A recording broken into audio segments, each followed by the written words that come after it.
Russell Lockhart and Steve Madden, and we are here for Real Perspective. Today we're going to review Dune 2 and a movie called Ricky Stanicky. Ricky Stanicky. Ricky Stanicky. Fun to say, but yeah. Right. So we're going to start with Dune 2, and this is a sequel to, the second part of the Dune series. So we'll start with Dune 2. Alrighty. Now, Dune 2, okay, this is the new... Man, there's been tons of Dunes. Well, not tons. I mean, I go back with Dune till the 70s. I actually read Well, it was a 90s, I guess, 80s, 90s one on that one. With 70s, 80s. Yeah, so with the 80s. Kyle MacLachlan. Yeah. So that one was lackluster. It left me. It was very confusing. We could talk a little bit about that after the review. But the thing is, it's just amazing. Anyway, but yeah. Okay, I'm actually excited to hear this because I'm wanting to see it. Alrighty, folks, what we're going to do is we're going to show you the trailer, as always, and we'll be right back.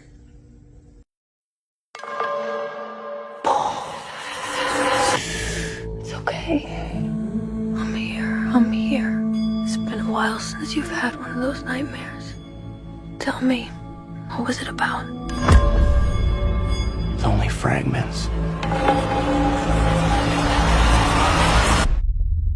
Nothing's clear. You've been fighting the Harkonnens for decades. Look! My family's been fighting them for centuries. Your blood comes from dukes and great houses. Here, we're equal. What we do for the benefit of all. Well, I'd very much like to be equal to you. Maybe I'll show you the way.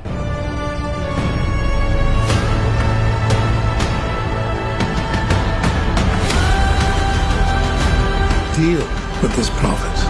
Send assassins. Fade Rother. He's psychotic.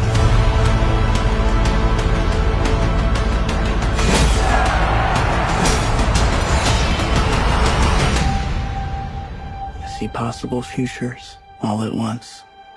And in so many futures, our enemies prevail.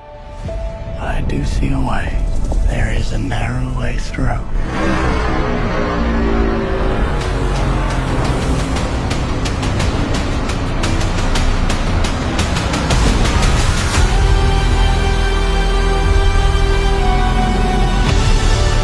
My allegiance is to you. Do you believe me?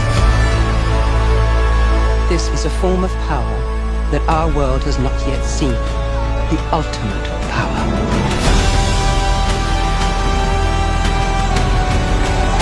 I want you to know I will love you as long as I breathe.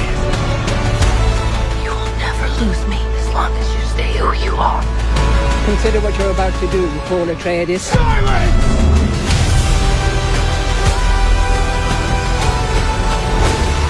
This prophecy is how they enslave us!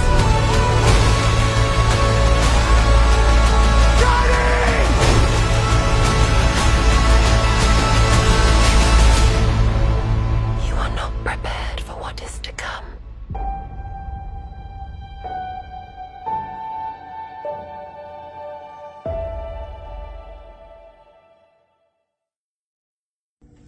Alrighty, well. So it's exciting. So, Alright. in case you haven't seen Dune, the first one, I'll just kind of give a quick rundown. This is a noble kid that he was born in nobility. He gets entangled up into a war. So this war is about this thing called spice. Now it's and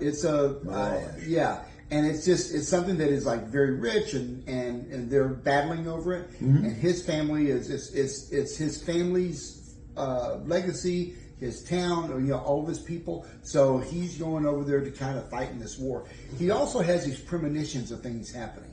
So all the way through the first Dune, he sees these things that are happening, these people that he's going to be meeting. He has this premonition on that. Okay. So, and he gets that a lot from his mother, and that unfolds as it goes along. So that's what Dune is all about, and it's all about the going over there and getting ready to fight and do all these battles. Now, you see a little bit of it in the first one, The second movie, Dune 2, takes up after one major battle, just picks up right there where it left off, and that's where we're at. Okay, so Dune 2, it's a lot of fun. I'm going to say this is like just a really great adaptation of the book. Now, this is from the book of Denis Villeneuve. I believe I'm pronouncing that right. That's how I know it to be pronounced. Okay. But he did this Dune, and it was like this very big, thick, series of books, and I know they tried it earlier on, and to do that back in I think it was the 80s or 90s, it may have been the 70s, but they did that, and it just went over like a lead balloon. The main thing is there's so many intricate things in these, the languages that he tried to bring forth that the book has that he couldn't do back then. Now it just seems like they really did this so well. Brought it together. The characters seem to come alive right there. The main focus, I will say, is the visuals, the battle scenes, the planets, everything there, the worms. Yes. It's just fantastic. They do such a great job. Of course, nowadays we have the CGI. We have these great techniques to be able to do that. Yeah. The actors are top notch. I absolutely love Timothée Chalamet. Okay. He's becoming one of my favorite actors. We talked about him before with Wonka, and he brought Wonka back to my childhood. Brought from my childhood, so it's great. Zendaya is another one of my favorites. I loved her in just about everything he does. But she did she did Spider-Man. Yeah, Spider-Man. And then she did the one with Hugh Jackman. Yeah, the Greatest Showman. Greatest Showman. And I thought with Greatest Showman just kind of sensed it for me. That was just a great job. It also had Jason Momoa. Okay. And then in number 2, we also see Christopher Walken come in. So I thought that was kind of cool. So it picks up where it left off. You got this big battle on this spice. Okay. And so you have a lot of people that have people on the side that they're all trying to get this spice. You're trying to you have people that are trying to kill each other just for this, or the people that of the land are saying, hey, yeah, y'all can do this, but then they start trying to kill people. Okay. So you have all these, the deceit, the murder, all this. One of the things that I saw especially as I was watching the second part, I felt it a little bit in the first, but I felt a really big, like a similar connection as I did with Star Wars. Okay. This made you feel like Star Wars. It had a little bit of a similar story like Star Wars. I don't want to give all that away because it does, it does unfold more in 2, but it feels a lot like Star Wars, and that made me a little giddy. Now, one of the things that I find interesting about this, and Sonny and I talked about it early on too, because he saw a screening of the number 2 before I did, right about the time I did. Okay. And there's a big parallel sort of to the Bible. Okay. Now, I say that sort of, I'm going to have to wait to see it. I've never read the books. I'll say that, just to be honest. So I don't know how it unfolds, but this second part, they hint on it in part 1, but they really start going and hammering it in part 2. That there is supposed to be this big prophecy that's coming true. Yes. Okay? And Timothée Chalamet's character, now his name is Paul Atreides.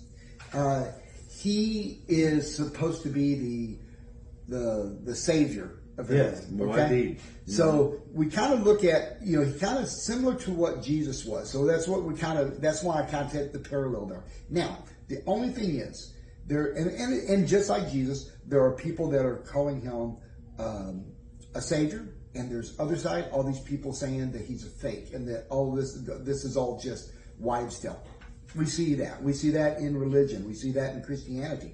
We have a lot of people that we all believe in it. Yeah. We have a lot of people that are going, that's bunk, and this is not true, and it's all just all this. So I felt the parallel between that all the way through this. As the film unfolds, more of that unfolds. Okay. But it's just, I don't want to give too much away because it's just such a cool unfolding of the story. I thought they did such a great job. And like I said, the very beginning, the first movie did that as it laid out the kind of what they're looking for and what the storyline is, and introducing the characters. And as 2 unfolds, you see all the storyline of all the battles and everything. And it was just epic. It just seriously made me feel like Star Wars again. Okay. I really enjoyed it for that. I'm a little bit apprehensive on how they're going to do the religious part, but I'm pretty open-minded when it comes to that. So if they're not stepping on Jesus or stepping on God and saying gods are not real or God is not real, then okay, I can go along for this ride, and see what happens. So as long as it's going that way, but we'll see what 3 involves and what it does. But that's what I'm looking forward to. Number 3, we've got a little while to wait on this, but right now, Dune 2 is out. It came out this weekend, and it's burning up the charts right now. It's just, like I said, I walked out of there feeling like a kid. I really did.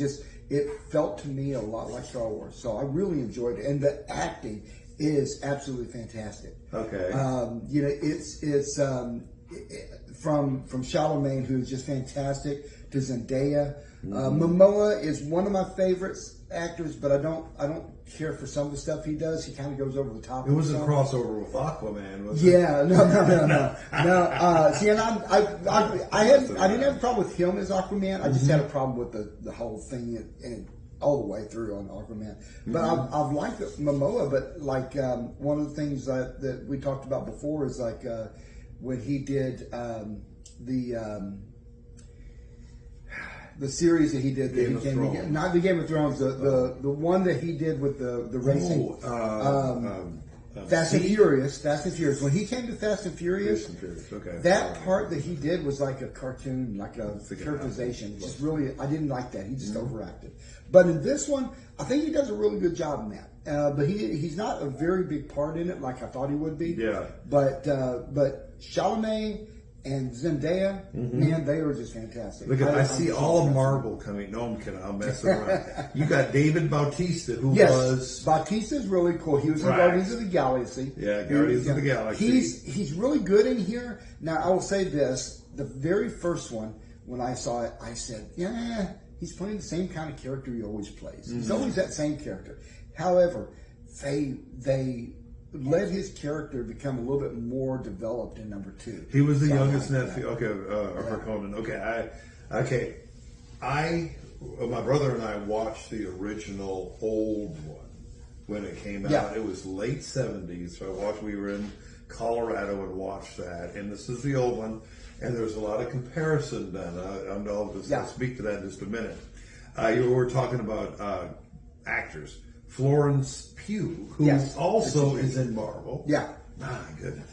And Josh Brolin, he was Thanos. Yes, and Brolin came in on the second one, not the first one. Now, Pugh is also, you see her, I kept looking at her going, man, where do I know her from? Why am I not, just kind of when I first saw her? But she was actually in Greatest Showman as well. Because she played the woman the singer, the big singer that he was courting. Rebecca Ferguson. Ferguson. Yes, Ferguson. That's it. Now of course, she's Flavor of the Year. Yeah. She's been in Mission Impossible, the newest one. Well, I got the name wrong. A few of them, but Rebecca Ferguson. She's also a pivotal part of the second part of this. Yeah. And that's another one that I don't want to give it away because of the way they do this. But it's she plays the mother, Lady Jessica. But there is a lot more intricate storyline with her. And again, that part of it is what's giving me pause. Not that it's bad or anything. It's not bad, but it's giving me pause how they're going to do the Christianity part of this. Okay, well, so that's the only thing about that. But her part of this that I don't want to give away because it's a part of the storyline here. It's like a surprise and cool thing that happened. So I don't want to give that away. But she also is, she has that. She gave the gift. She has the gift of seeing the future. Yeah, she's a seer. Just like her son is. Yeah. And he inherited that. She's a Bene Gesserit. Yeah, Bene Gesserit. Okay, yeah. And okay. Well, okay. I'm gonna. Some of what I've seen. Okay, back in the 70s, you had Kyle MacLachlan who played Paul Atreides in that original one. That movie was so bad. No, I shouldn't say bad. It really was. I mean, it really, well, it was so, but the problem I think it was was just confusing. people were confused Yes. when they went to the movie house to see this.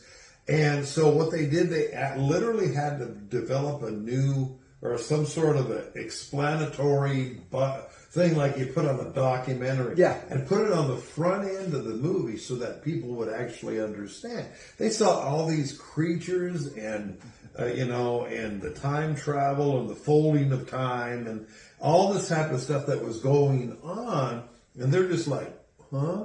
And they said like, oh yeah, these guys that are stoned in the back are enjoying it more than we are.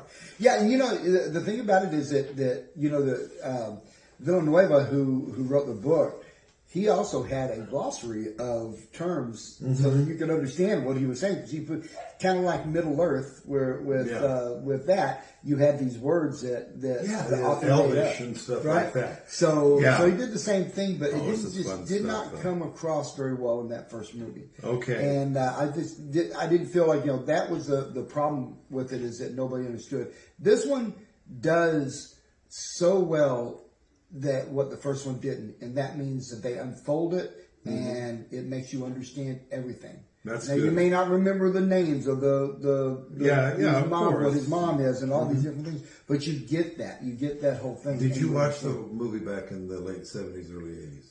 I actually, when it came out, back then I watched it. Okay. And actually, that's one of the few movies that we walked out on as when I was younger. Oh, you did? Because it was confusing. It was just too confusing. I was like going, nobody understood. I didn't see. There wasn't too much that was offensive, except for not offensive. The Baron, Harkonnen, who was queer. Yeah.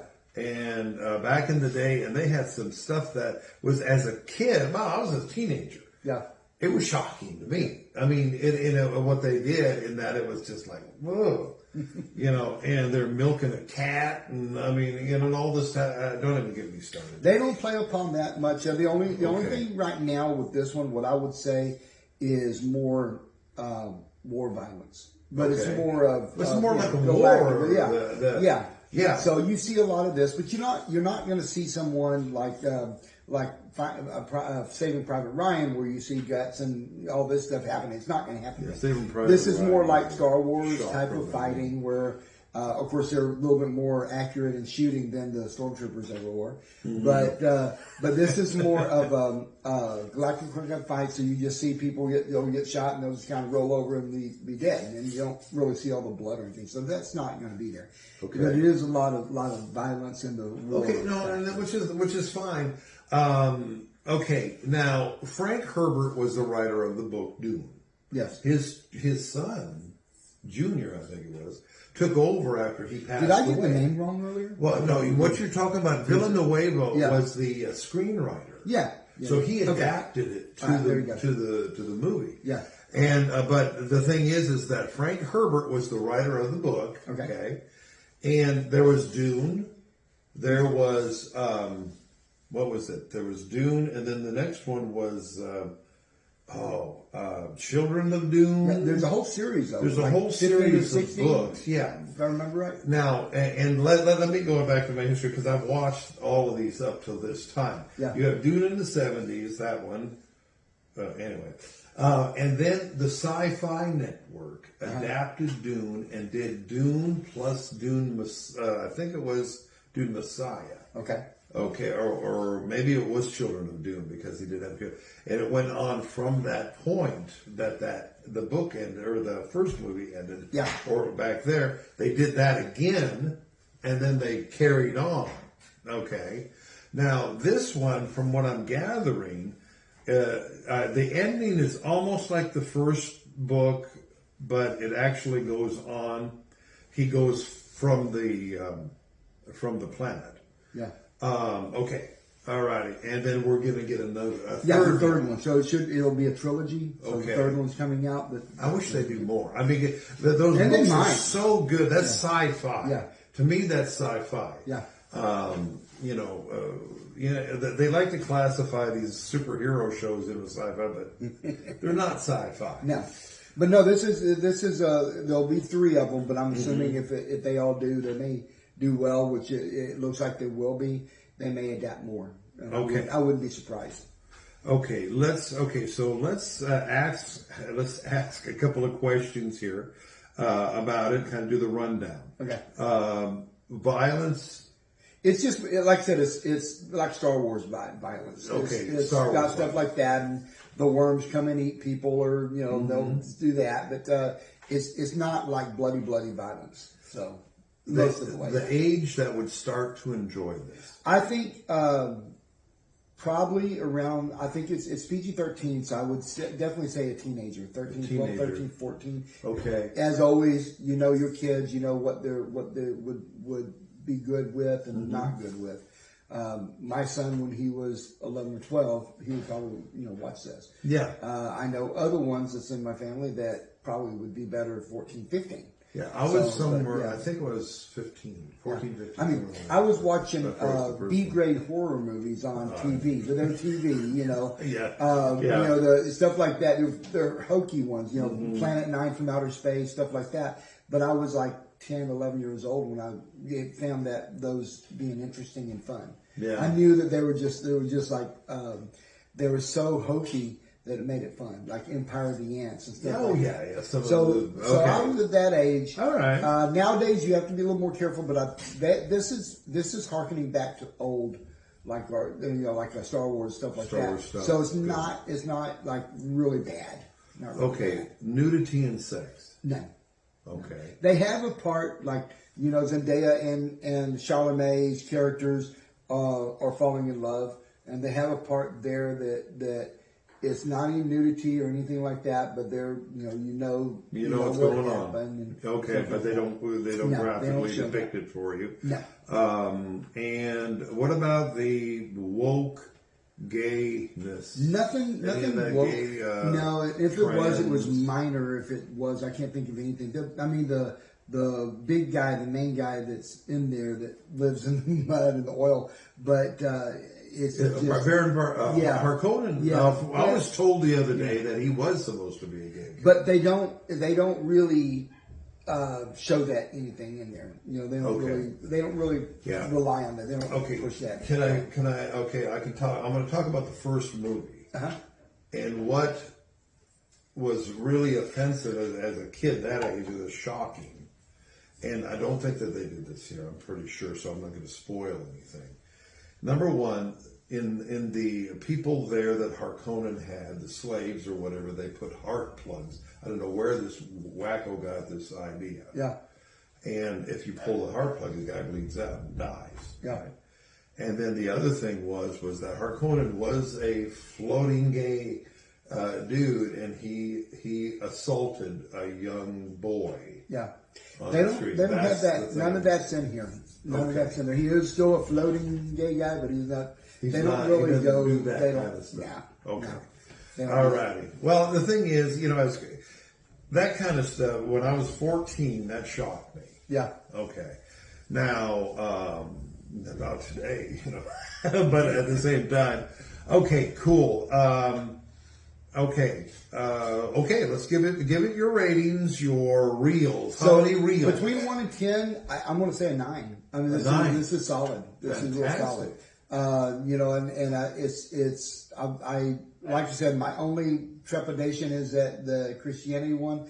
I'm going to have to wait to see how 3 Let's works see. out. But otherwise, I think it's just a solid movie, man. I really let me give you all an idea here.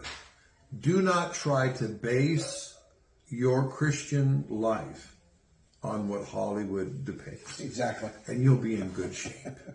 That's all. That's all I got to say. All righty. Fantastic. Thank you for that review. All righty. We're going to go. Let's take a look at this second one. And I'm gonna say it 5 times fast here. Ricky Stanicky. Okay. Let's watch the trailer. Got it. Here it is. Stanicky, what up, man? Are you serious? Have someone call me when you get out of surgery, all right? You should drive out there. Ricky's been there for you guys your whole lives.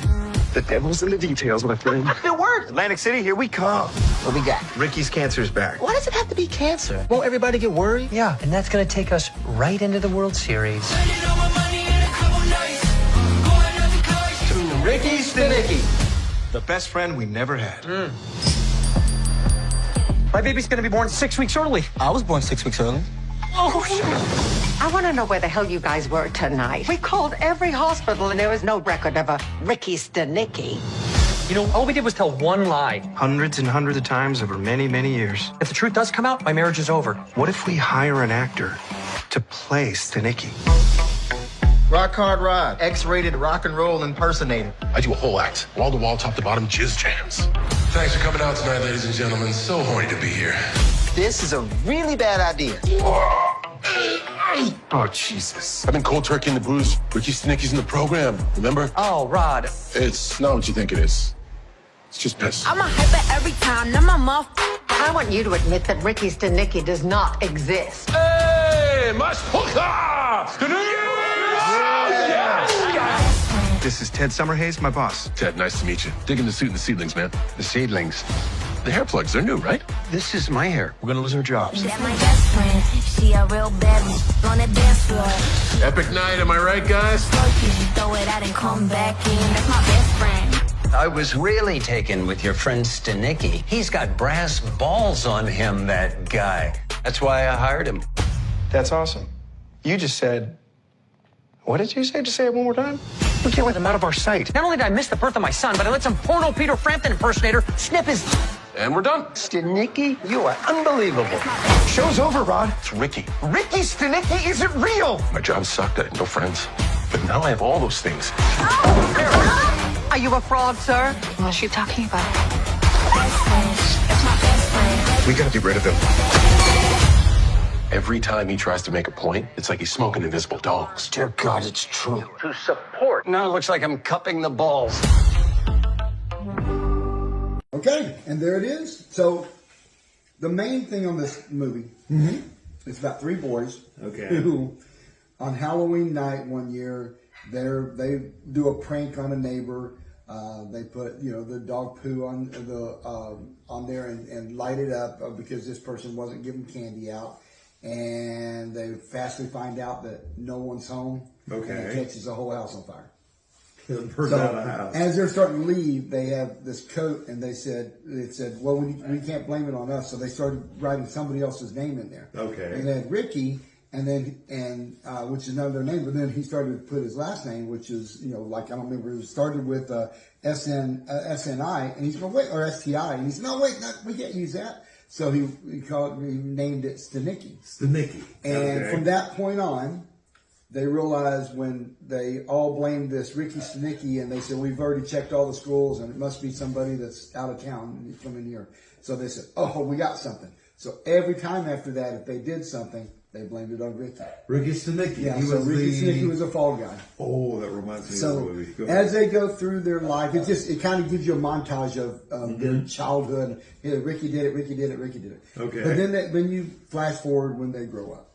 So Zac Efron is about to be married. They're talking about that. They've got a friend of theirs that's about to have a baby.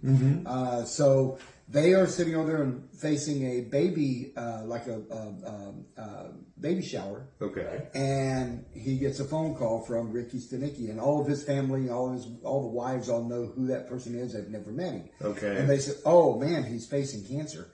And so then they hop on, go leave, because they said, go take care of your friend. And when they get out of there, they're all going to Vegas because they've made this up so that they could go out. Okay. So that's kind of how it starts, is that they've used this excuse like multiple times over the years. And as every, lie that happens, is it untangled and started, they didn't know what they told. And even the three friends were like, one of them used Ricky Stanicky's name when the other two didn't know he did it. So all these things are kind of coming out.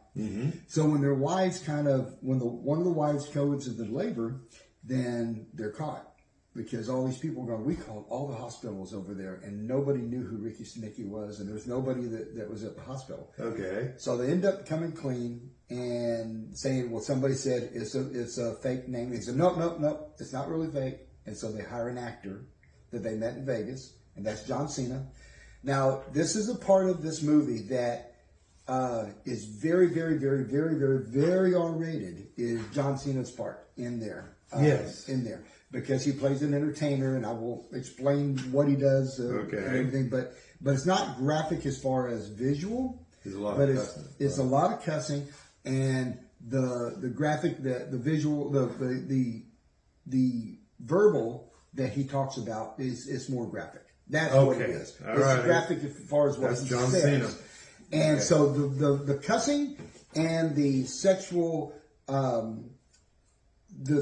language is what is there. Yeah. That's about it. So it's all depending on what you're, again, as I always say, depends on how comfortable you are doing that. Some people can't stand that, and they don't want to watch it. They don't want that in their ears. I get it. I do reviews for a living. I'm part of my living, and so that's something that I see, and I can just block a lot of it out. So, but the movie is a comedy, and I love Zac Efron. I think he's awesome. And John Cena, most of the time I like him. He's pretty funny. He's in comedy. When he started doing some comedy, he really hit it big. He's got very good. Okay, John Cena, Peacemaker. I had to remember the name. Yeah. Okay. Yeah. He was in the Suicide Squad. Yeah, the second one. Yeah. But then he had the Max, it was on Max. Yeah.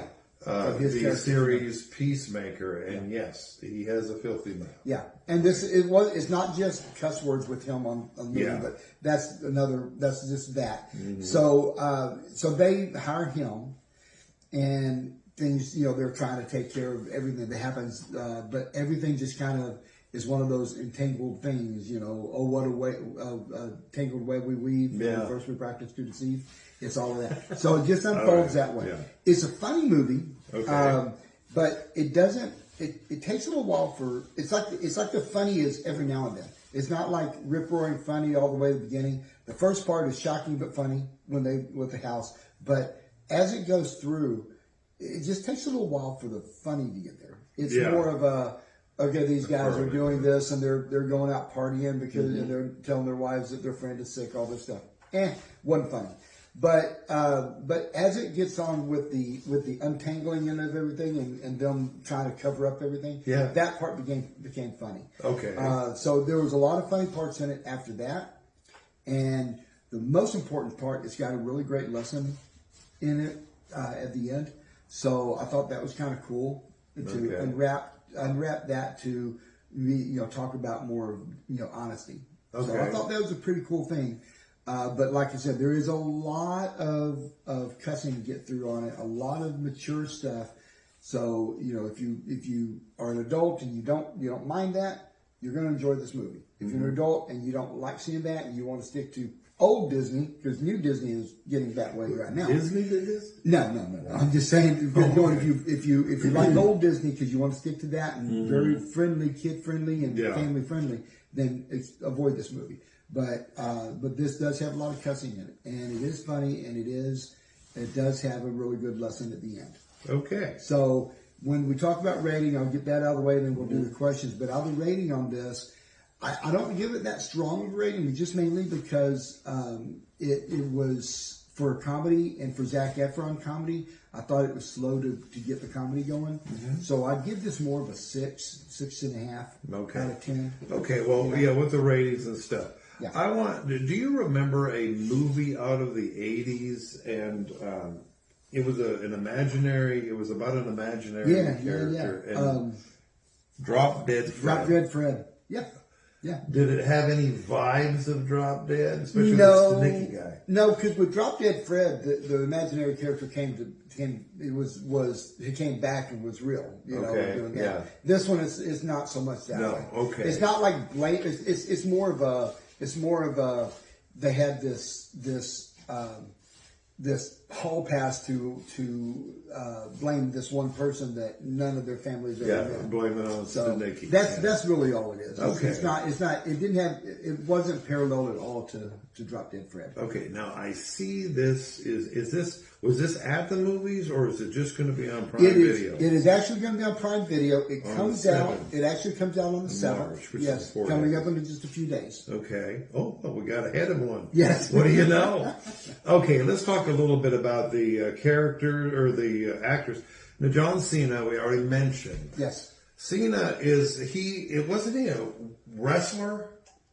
Yes, he was a wrestler. You can't see me. Yeah, you can't see me, yeah. Okay, so he was one of those wrestlers, but then he turns actor. Yeah.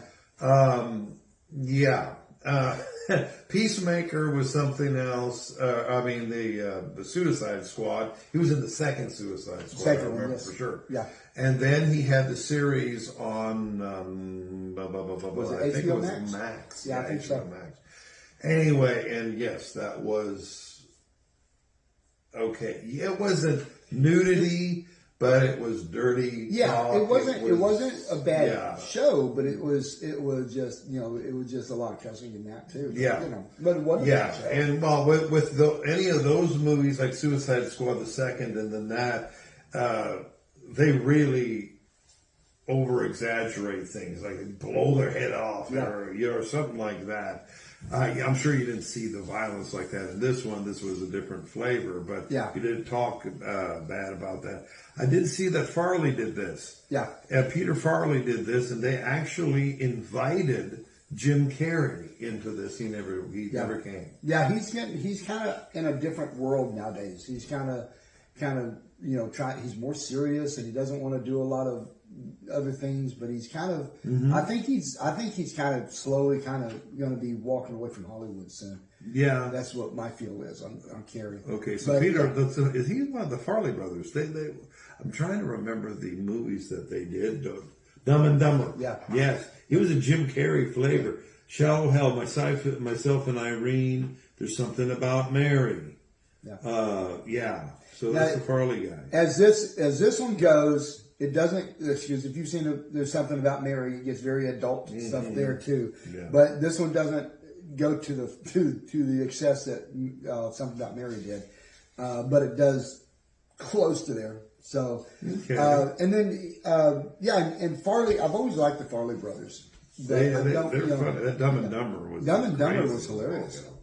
Yeah, William H. Macy, is he still alive? Yeah, obviously. Yeah, he is, and he's actually really good in this. But he plays his boss. They're a couple of their boss for them. So yeah, I saw that. How old is this dude? He's in the 50s. No, he's got to be like 73 years old. Yeah. And he's married to the one that went to prison. She was in Desperate. No, not wrong one. Oh, she was in Desperate Housewives. He's married to one of the Desperate Housewives. Felicity Huffman. Yeah, Huffman. Okay, no, that's different. Okay.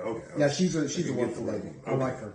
She was. They're married. I've never thought that they looked right together. Because he's like so short. She's tall. She's beautiful. He's not. But he starred in a lot of. I'm just trying to write. There's a lot of stuff he starred in with Macy. Oh, Macy's been around forever. Yeah, he's been around forever. He's one of my favorite movies that he did was a comedy that I can't remember. I think it was. Can't remember it now, but it was like where it was Ben Stiller and everywhere where they had like very odd powers. Okay. Ben Stiller didn't have any. He was just an angry guy. And then they had Mystery Men. Mystery Men, yeah. Mm-hmm. And they, so that's scary that I remember stuff like that. That was actually funny, and Macy was really good in that. Yeah, but I've always liked a crazy guy. I've always liked him. And here's our connection tonight with the two movies: is the Greatest Showman. Yeah. Zac Efron played on The Greatest. That is very true. So all three of them are connected because there's two of them from the other one. Yeah. That is a good connection. The Greatest Showman, man. He's a good actor. How was he in this one? Zac is good in this one, but I like Zac in just about anything. I think he's a great actor. I think he's got versatility. He does great comedy. He does drama. Yeah. He sings. I really like him. And he's come a long way from High School Musical. Become a pretty big heartthrob basically right now. But I think he does a great job in this. The acting's not a problem. I don't have a problem with the acting, the comedy in there. None of that's a problem. They all did a good job. I just think that the writing could have been a little bit better to have more comedy in it. If you're billed as this rip-roaring comedy, I want to see a lot of comedy all the way through there. You see, from when you're coming from Farley, when I see a movie like Dumb and Dumber, yeah, it wasn't filthy. It wasn't disgusting. No. It had some, you know, I mean, the guy, you know, sitting on the toilet, whatever. I mean, on Dumb and Dumber. Yeah.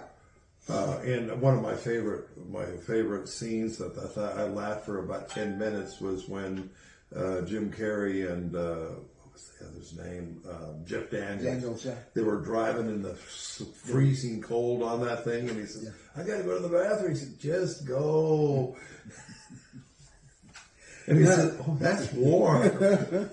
I almost died. Anyway. But he has a lot of, I mean, good comedy. Yeah. But then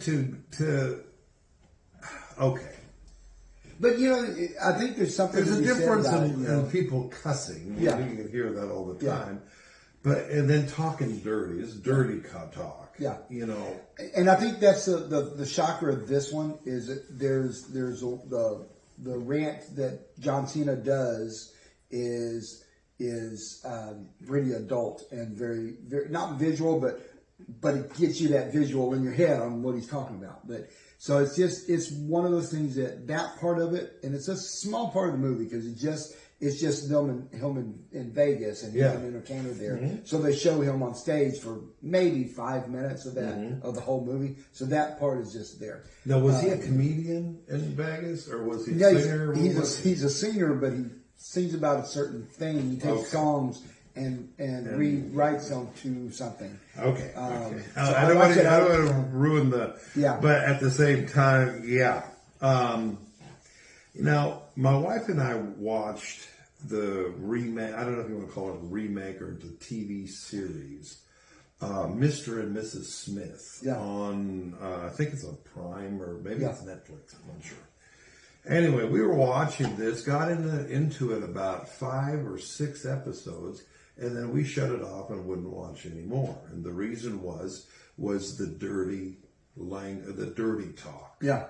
You know, I said, we don't need to listen to this kind of stuff. Yeah. Now, and again, those people out there, that may not bother you. We go, I think Christians go from here to there of kind of people they are and what they can stand. Because like I said, I know that, like, I've read Stephen King books forever, but I can bypass like the cuss words and all that. It's just kind of like, same thing with movies. I just kind of, you know, it just goes past me. And I mean, I think we talked about before is the one thing that I was irritated with Poor Things. It wasn't what they did. Is just kind of just didn't make sense for that character. Yeah. I didn't like what they made the second half of the movie on, but it's just one of those things that a lot of that doesn't bother me because I just kind of block it out. But I respect anybody that says I don't watch that. That's great, and that's up to you. But and I think that's the way it is. And then we all have our moments, our limits that we can go. Yeah, that's enough. I'm not going to see that. Yeah. I won't do that. You know, I don't like super violent movies. You know, violence or the bloody. I mean, almost to the point of psychotic violence. Yeah. I remember watching one of the other ones that I absolutely hated, and I didn't watch that except on video. No, I think I went to the movie theater, but I didn't watch it all the way through. And I can't remember the name of it. I just didn't know it's about 2 serial killers that are just kind of, you know, going around killing people, just like. Oh goodness! Was that? Was that Woody Harrelson? Yes, it's Woody Harrelson, Natural Born Killers. Natural Born Killers. And to tell you the truth, that one turned my stomach. That one. Yeah, I never watched that. It was disgusting, and then not just because they were killing. Just I've seen movies like Bonnie and Clyde, stuff like that, but they're vilified. Where this one was raising these people to hero. Well, you take like Scott or a Bundy or some Ted Bundy or a Scott Peterson, and you glorify them. Yeah, and that's what that movie was doing. It turned my stomach. It really did. But like I said, we all have these limits where we say we're not going to cross this, and I respect everybody's limits. I don't want people to see this. That's why we make a statement each time. You kind of know your life. That's part of what I want to do is bring this out and go, I don't want you to waste your money on this if you know halfway through it you're going to go, ooh, wow, that's gross, and walk away. Wait until it's free. No, actually, it's going to be released on Prime. It'll be Prime on, like I said, on the 7th. On the 7th. Yeah. Now, that way you can, whatever. Anyway, this is we did the podcast with Pastor Paul earlier today, and we got into a little bit of this discussion. And he says, as a pastor, he said, we don't let people know what we watch in our home. Yeah.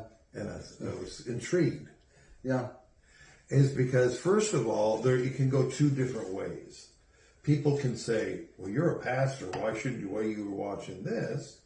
Or whatever, because if their convictions or whatever their attitude, or else they feel that that gives them license to do something and watch something. Yeah. Well, pastor's doing it, so I can. That type of thing. He says that way because everybody has to, that old saying, you got to work out your own salvation. Exactly. Exactly. That type of thing. And the thing is that, like I said, Adina, we were watching that show and I thought it was pretty good, Forget the 5th episode, get a 6th or something like that. They want to start graphically talking about some things. Yeah. And I said, shut it off. I don't want to listen to that. We didn't want to watch it. And I think what the main thing is like anything in life. Mm-hmm. I remember one of the things that I watched somebody, a speaker talking about, and he was just really had me in the palm of his hand. Okay. Until one thing he said was he had gone out to dinner with a friend of his, and his friend ordered a glass of red wine. Yeah. And he said, why are you ordering that? He said, well, my doctor said with my heart issues that a glass of wine every night will help my heart. And the guy said, well, I can't be seen with you because you're drinking. And at that moment, it didn't matter what he said beforehand. I'm just like going, that's wrong. Yeah. And I get, yeah, I get that he was a pastor. I get all that. And maybe if he said, I can't have a glass of wine with you because, I've got a reputation. Okay, I get it. But not to be around a friend that ordered a glass of wine, I was like, well, that's hypocritical. And, and I know that, you read the Bible, Jesus turned the water into wine. Jesus sat with people. Yeah. He sat with people that Mary Magdalene. He sat with people all the time. He wasn't afraid to be seen with people. Yeah. Now he was giving them the word, and I get that, but he wasn't, and he told them what they were doing wrong. Yeah. But when you start looking at things like that, something like that is just to me, it just kind of brings me out of that. I'm lack to understand what scripture verse tells us to impose our morality, our feelings upon other people. Exactly. Now, it's in the Bible. I mean, if it's clear that it's wrong, it's wrong. But to watch a movie and say, well, you're just ignoring it, it's kind of reminded, this is hilarious. So when I was a teenager, my mom, we went out, she'd take me, we'd go out to movies. Yeah. But the thing is that she would get the movie reviews from one of her friends. And she said, well, she asked her, said, well, I was thinking about going to see Taxi Driver, yeah. Okay? And she said, how was it? Oh, it was okay. There's no problem. Come to find out, this lady would fall asleep right at and sleep through the whole movie. Yeah. And so she brings me into the movie. I don't know, I'm in my early teens, right? So we go into the movie house, we're watching this movie. And Taxi Driver was hard. Oh, so she'd have to sign me in. Very hard from back then, too. All right. Yeah. And so we're over here in the movie house, and all of a sudden, here comes the part with Sybil Shepherd and De Niro taking her to the movie house. I think you understand what I'm saying. My mom said, Steve, go get some popcorn. Go get some, here's some money. Go get go to the bathroom, Steve. Yeah. She always was trying to push, because she all of a sudden realized that this lady was not, no. So, it's amazing, when we get recommendations from people, we want to make sure that they're awake. We had a elderly gentleman, say elderly, at the time he was probably in his 60s.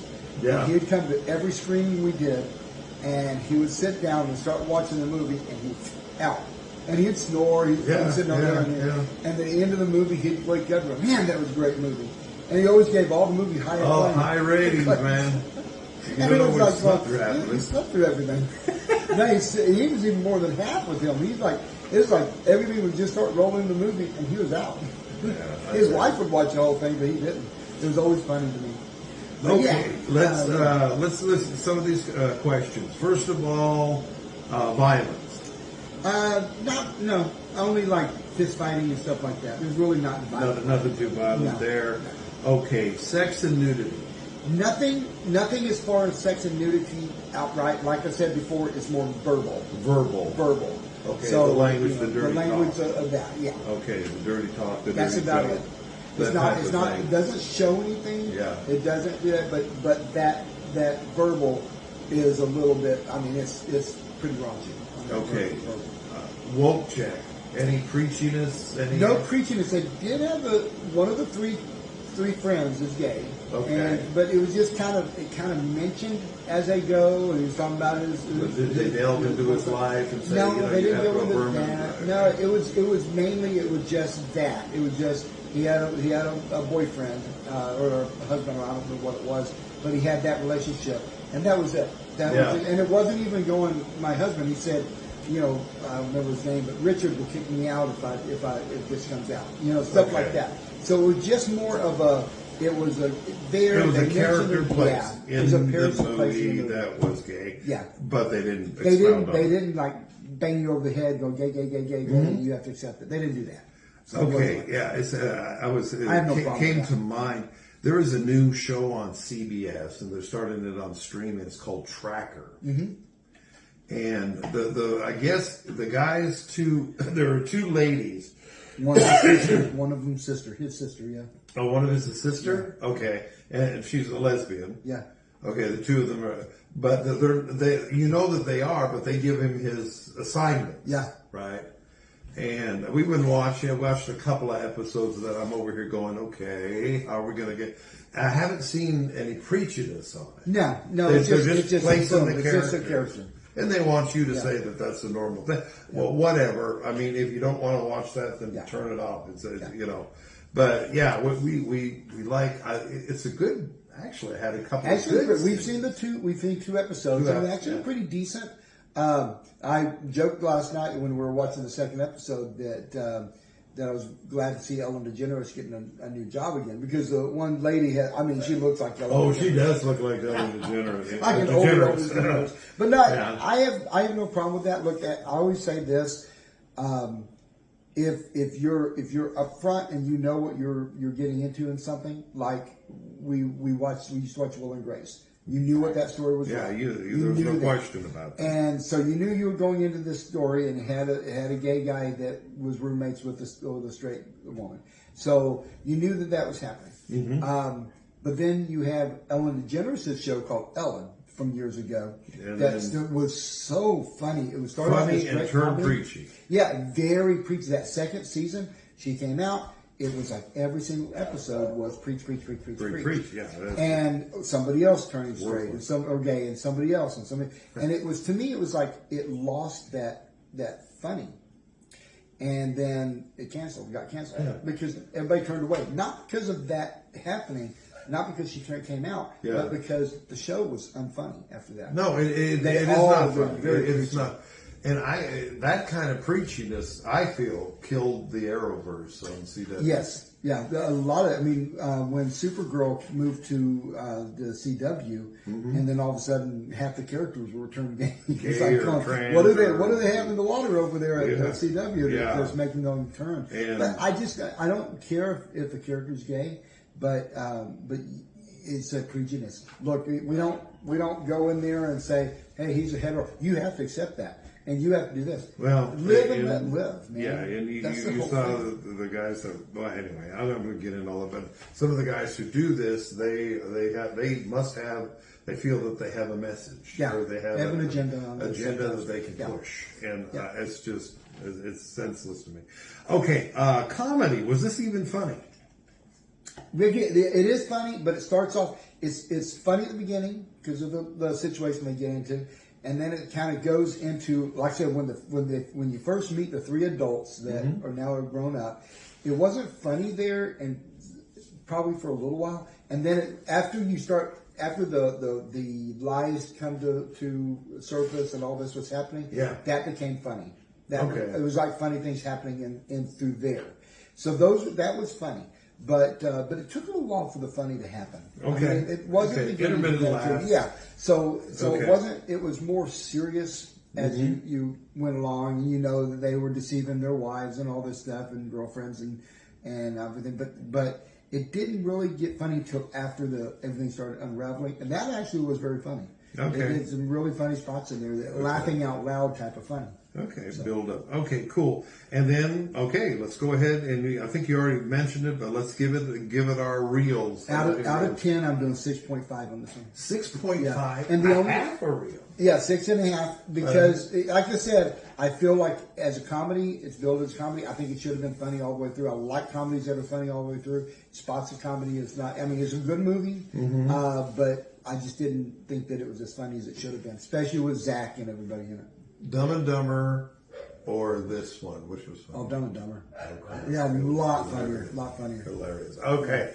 All righty. Well, Russell, thank you for the reviews tonight. Thank you so much. This is good stuff. All righty. Well, we'll be back, and we'll be back with some more reviews as things come out. It's nice to know that this one will get out probably in the next day, which means that you'll be reviewed before you can watch Ricky Stanicky on Prime, and then of course Dune Part 2. I'm looking forward to it.